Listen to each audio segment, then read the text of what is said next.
બીજા મુદ્દાની વાત કરીએ તો ગુજરાતમાં ગરમીનો પ્રકોપ દિવસે ને દિવસે વધતો જઈ રહ્યો છે। છેલ્લા એક અઠવાડિયાથી રાજ્યના મોટા શહેરોમાં તાપમાન 42 થી 43 ડિગ્રી સુધી પહોંચી ગયું, જેના કારણે જનજીવન પર સીધી અસર પડી રહી છે।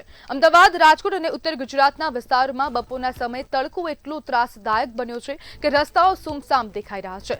ગઈકાલે અમદાવાદમાં સૌથી વધુ 43 સેલ્સિયસ તાપમાન નોંધાયું હતું, જ્યારે આજે રાજકોટમાં પણ પારું 43 સેલ્સિયસ સુધી પહોંચવાની શક્યતા છે। આકરી ગરમીના કારણે આરોગ્ય પર પણ અસર જોવા મળી રહી છે। હોસ્પિટલમાં હીટ સ્ટ્રોક અને ડિહાઇડ્રેશનના કેસોમાં સતત વધારો નોંધાઈ રહ્યો છે, જેથી લોકોમાં ચિંતા વધે છે। ખાસ કરીને વૃદ્ધો અને બાળકો માટે આ ગરમી વધુ જોખમી સાબિત થઈ રહી છે।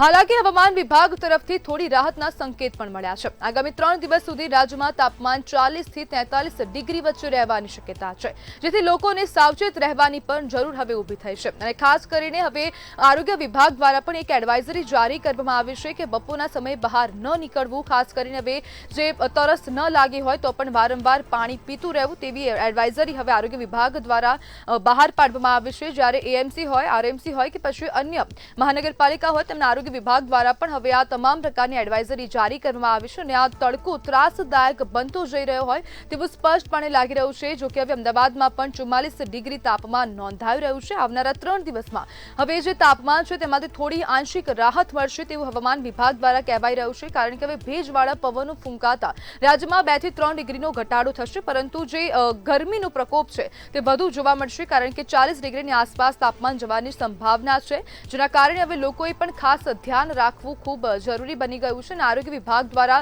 જે ગાઈડલાઈન જાહેર કરવામાં આવી છે તેમાં બપોરે 12 થી 4 બહાર જવાનું ટાળવું તેવું ખાસ પ્રમાણમાં કહેવામાં આવ્યું છે અને ચોક્કસ રીતે ભાર મૂકવામાં આવ્યો છે। જ્યારે બહાર નીકળો તો માથું ઢાંકીને રાખો, કારણ કે જે તડકો છે તે સીધો તમારા માથા પર પણ લાગી શકે છે, જેના કારણે લૂ જેવી પરિસ્થિતિનો પણ સામનો કરવો પડશે। જ્યારે હળવા રંગના કપડાં પણ પહેરવાનું હવે આરોગ્ય વિભાગ દ્વારા જે એડવાઇઝરી જારી કરવામાં આવી છે તેમાં સ્પષ્ટપણે કહેવામાં આવ્યું છે।